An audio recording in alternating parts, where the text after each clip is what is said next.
शेतकरी बांधवांनो, अखेर राज्य सरकारच्या माध्यमातून कोट्यवधी रुपयांचा निधी वर्ग झाल्यानंतर विमा कंपन्यांनी शेतकरी बांधवांच्या खात्यावरती पीक विमा रक्कम जमा करायला सुरुवात केली आहे। गेल्या काही दिवसाभरापासून दिल्ली पासून ते मुंबई पर्यंत मंत्रालयामध्ये बैठका चालू होत्या आणि त्या बैठकींचा निर्णय आज पूर्णपणे जाहीर झाला आहे। शेतकरी बांधवांनो, प्रशासकीय पातळीवरती आता अतिशय महत्त्वाचा निर्णय घेण्यामध्ये आला असून पीक विम्याचं वितरण आता हे वेगानं होत आहे। आता यासाठी मुख्यमंत्री देवेंद्र फडणवीस व पंतप्रधान नरेंद्र मोदींच्या हस्ते हे आता डीबीटीचं बटन दाबण्यामध्ये येणार असून आता पात्र शेतकरी बांधवांच्या खात्यावरती पीक विमा रक्कम या ठिकाणी जमा होणार आहे। होय शेतकरी बांधवांनो, आता पात्र शेतकरी बांधव यासाठी कोणते असणार आहेत आणि कोणते शेतकरी बांधव अपात्र असणार आहेत, पीक विमा रक्कम नेमकी कोणत्या शेतकरी बांधवांना किती मिळणार, कोणत्या पिकासाठी किती पीक विमा आता रक्कम मिळणार आहे, आता हे जर का तुम्हाला सविस्तरपणे जाणून घ्यायचं असेल तर 1 ते 2 मिनिटे नक्कीच वेळ काढून व्हिडिओला पाहत चला, जेणेकरून तुम्हाला अधिकृत आणि खरी माहिती या ठिकाणी समजणार आहे।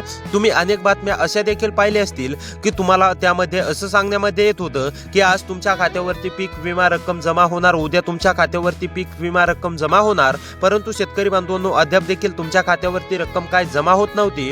त्यामुळे शेतकरी बांधवांनो, आता तुम्हाला काळजी किंवा चिंता करण्याची गरज नाहीये। मुख्यमंत्री देवेंद्र फडणवीस व देशाचे पंतप्रधान नरेंद्र मोदी यांच्या माध्यमातून निधी मंजूर करण्यामध्ये आला असून आता पात्र शेतकरी बांधवांच्या खात्यावरती निधी सोडण्याची देखील प्रक्रिया सुरू होत आहे। होय शेतकरी बांधवांनो, आता म्हणजेच की बँकेकडे निधी सोपवण्यामध्ये आलेला आहे। आता काही म्हणजेच की पुढील तासांमध्येच या जिल्ह्यातील शेतकरी बांधवांच्या खात्यावरती रक्कम जमा होणार आहे। कोणते जिल्हे आहेत हे आता सविस्तरपणे आपण जाणून घेणार आहोत। कोणते 14 जिल्ह्यांच्या यादी म्हणजेच की आलेले आहे सरकारच्या माध्यमातून, त्या जिल्ह्यांमध्ये तुमचा जिल्हा येतो की नाही हे एकदा तुम्हाला नक्कीच शेतकरी बांधवांनो पाहायचं आहे आणि तुम्ही अपात्र व पात्र कशा प्रकारे असणार आहेत हे देखील आता मी तुम्हाला सविस्तरपणे सांगणार आहे। शेतकरी बांधवांनो, आता लक्ष देऊन पहा, तुम्हाला म्हणजेच की अगोदरच तुमच्या खात्यावरती पीक विमा रक्कम या ठिकाणी जमा होणार होती, परंतु म्हणजेच की केंद्र सरकारला म्हणजेच की पीएम किसान योजनेचा 23 हप्ता द्यायचा होता। तुम्हाला सुद्धा माहितीच असेल, तुम्हाला सुद्धा पीएमचा 23 हप्ता या ठिकाणी जमा झाला असेल, तो सुद्धा डीबीटीच्या अंतर्गत तुमच्या खात्यावरती जमा करायचा होता आणि पीक विमा सुद्धा आता जमाच करायचा होता। त्यामुळे सरकारने असा निर्णय घेतला की पात्र शेतकरी बांधवांच्या खात्यावरती अगोदर म्हणजेच की पीएम किसान योजनेचे पैसे द्यायचे, त्यानंतर पीक विमा रक्कम या ठिकाणी जमा करायची, असा निर्णय आता घेतला असून आता पात्र शेतकरी बांधवांच्या खात्यावरती पूर्णपणे पीक विमा रक्कम या ठिकाणी जमा होणार आहे। होय शेतकरी बांधवांनो, तुम्ही अगदी बरोबर ऐकत आहात। आता सर्व शेतकरी बांधवांच्या खात्यावरती रक्कम जमा होणार आहे। कोणते शेतकरी बांधव पात्र असणार आहेत आणि कोणते शेतकरी बांधव अपात्र असणार आहेत आणि नेमकीच कोणत्या जिल्ह्यातील शेतकरी बांधवांच्या खात्यावरती रक्कम जमा होणार आहे, तर आता हे आपण सविस्तरपणे पुढे 1 मिनिटामध्ये शेतकरी बांधवांनो जाणून घेणार आहोत। त्यापूर्वी चॅनलवरती जर का नवीन आलेले असाल तर चॅनलला सबस्क्राईब करा, व्हिडिओला लाईक करा। तर आता चला पाहूया सविस्तरपणे अपडेट की कोणत्या जिल्ह्यातील शेतकरी बांधवांच्या खात्यावरती रक्कम जमा होणार आहे। तर सर्वप्रथम आता शेतकरी बांधवांनो हे समजून घ्या, तुम्हाला काही टक्के पीक विमा मिळालाय का? जर मिळाला असेल तर तुम्हाला म्हणजेच की 25% पीक विमा मिळालेला असेल, आता तुमचा 75% पीक विमा या ठिकाणी बाकी असणार आहे। आणि ज्या शेतकरी बांधवांना पीक विमा मिळालाच नाही अशा शेतकरी बांधवांना विचार करा। शेतकरी बांधवांनो, आता इतकी मोठी रक्कम जमा होणार आहे, 30 ते 35 हजार रुपयापर्यंत रक्कम या ठिकाणी जमा होणार आहे। आणि ज्या शेतकरी बांधवांना पीक विमा म्हणजेच की थोडासा का होईना मिळालेला आहे अशा शेतकरी बांधवांच्या खात्यावरती 17 ते 18 ते 25 हजार रुपयापर्यंत म्हणजेच की हेक्टरी प्रमाणे रक्कम या ठिकाणी मिळणार आहे। त्यामुळे शेतकरी बांधवांनो, यासाठी तुम्ही पात्र असाल तर तुम्हाला आता काळजी किंवा चिंता करण्याची गरज नाहीये। पात्र कशा प्रकारे असणार आहात आता ते थोडक्यात जाणून घ्या। तर बघा, ज्या शेतकरी बांधवांच्या खात्यावरती पीएम किसान योजनेचा 23 हप्ता जमा झालाय, होय शेतकरी बांधवांनो तुम्ही अगदी बरोबर ऐकत आहात, तुम्ही जे पीएम किसान योजनेला KYC वगैरे केलं असेल तर असे शेतकरी बांधव आता यासाठी पात्र असणार आहेत। होय शेतकरी बांधवांनो, तुम्हाला पीएम किसान योजनेचा हप्ता मिळालाय का? मिळाला असेल तर तुम्ही या नमूच्या 90 हप्त्या पीक विम्याच्या म्हणजेच की पात्रतेमध्ये येणार आहेत आणि तुम्हाला देखील आता पीक विमा रक्कम या ठिकाणी जमा होणार आहे। आता चला आपण जिल्ह्यांची यादी जाणून घेऊया। त्यापूर्वी शेतकरी बांधवांनो, सर्वात अगोदर तुम्हाला मी हे सांगतो की राज्य सरकार व केंद्र सरकारच्या माध्यमातून तुम्हाला म्हणजेच की तुमच्या पिकावरती अवलंबून तुम्हाला पीक विमा देण्यामध्ये येणार आहे। शेतकरी बांधवांनो लक्ष देऊन पहा, सविस्तर माहिती तुम्हाला सांगण्याचा प्रयत्न करत आहे। त्यामुळे शेतकरी बांधवांनो 1 ते 2 मिनिटे नक्कीच वेळ काढून थोडंसं तुमचं काम साईडला ठेवून व्हिडिओला शेवटपर्यंत पाहत चला। तर पहा, आता राज्य व केंद्र सरकारच्या माध्यमातून स्पष्टपणे सांगण्यामध्ये आलेलं आहे, आम्ही पात्र शेतकरी बांधवांच्या खात्यावरती पीक विमा रक्कम देतोय 2022 ते 2025 पर्यंतचा। तुम्ही कधी पण एकदा तरी पीक विमा शेतकरी बांधवांनो भरलेला पाहिजे, हे देखील लक्षात घ्या। ज्या शेतकरी बांधवांनी पीक विमा भरलेला नसेल असे शेतकरी बांधवांच्या खात्यावरती सुद्धा 1 रुपया सुद्धा जमा होणार नाही। त्यामुळे शेतकरी बांधवांनो, तुम्ही 2022 ते 2025 पर्यंतचा पीक विमा भरलाय का? भरला असेल तर तुम्हाला आता काळजी किंवा चिंता करण्याची गरज नाहीये। सरकारने तुमच्यासाठी निर्णय घेतला असून आता पात्र शेतकरी बांधवांच्या खात्यावरती रक्कम जमा होण्यास सुरुवात झालेली आहे।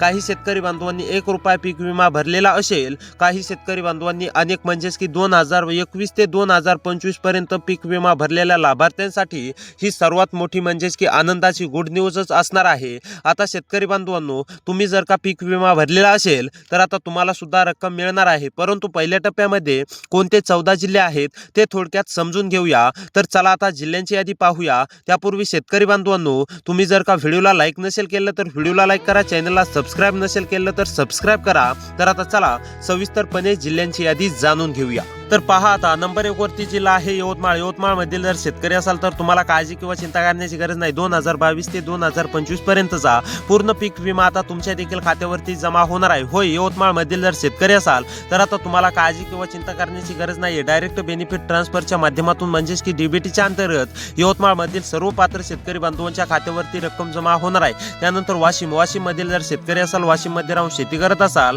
तुम्हाला सुद्धा पीक विम्याची अत्यंत गरज असेल, पीक विम्याची वाट बघत असाल तर वाशिम मधील सर्व शेतकरी बांधवांची ही प्रतीक्षा संपली असून वाशिम मधील सर्व शेतकरी बांधवांच्या खात्यावरती रक्कम जमा होणार आहे।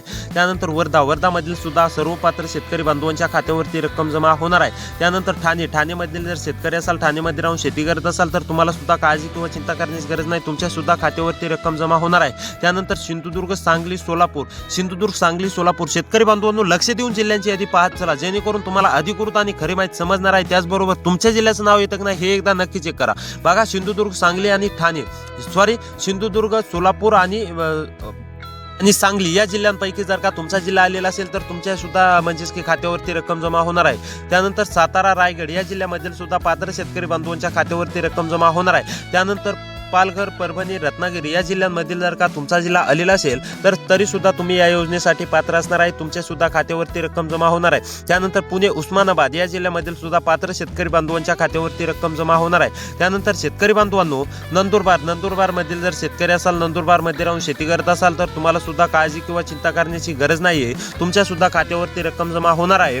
त्याचबरोबर 2022 ते 2025 पर्यंतचा प्रलंबित पीक विमा आता शेतकरी बांधवांनो संपूर्ण आता तुम्ही केव्हा पण भरलेला असेल तर तुमच्या खात्यावरती आता या ठिकाणी जमा होणार आहे। त्यानंतर शेतकरी बांधवांनो, जिल्हा आहे नाशिक मधील जर शेतकरी असाल, नाशिकमध्ये राहून शेती करत असाल, पीक विम्याची आतुरतेने वाट बघत असाल तर तुमची सुद्धा प्रतीक्षा संपलेली असून तुमच्या देखील खात्यावरती रक्कम जमा होणार आहे। त्यानंतर हिंगोली, बुलढाणा आणि चंद्रपूर या जिल्ह्यामधील सुद्धा पात्र शेतकरी बांधवांच्या खात्यावरती रक्कम जमा होणार आहे। त्यामुळे शेतकरी बांधवांनो, अशी व्हिडिओ पाहण्यासाठी आपल्या चॅनलला सबस्क्राईब करा। तर या जिल्ह्यांपैकी जर का तुमचा जिल्हा आलेला असेल तर पहिल्या टप्प्यामध्ये तुमच्या खात्यावरती रक्कम जमा होणार आहे।